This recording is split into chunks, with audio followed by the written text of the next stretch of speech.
And many greetings to the whole family from us. If possible, please find only for high name.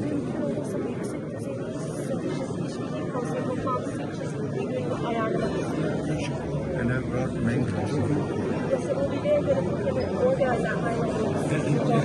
That's right, yes, that's right. And I brought some mangoes for you. It's in the bed. Tamam, çocuklar mango geldi. Eve yollamışlar. Thank you.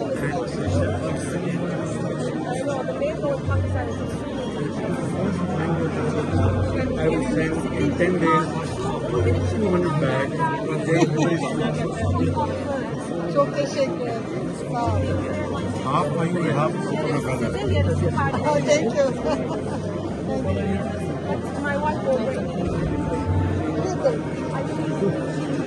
Yasak olur. Çok fazla yasak.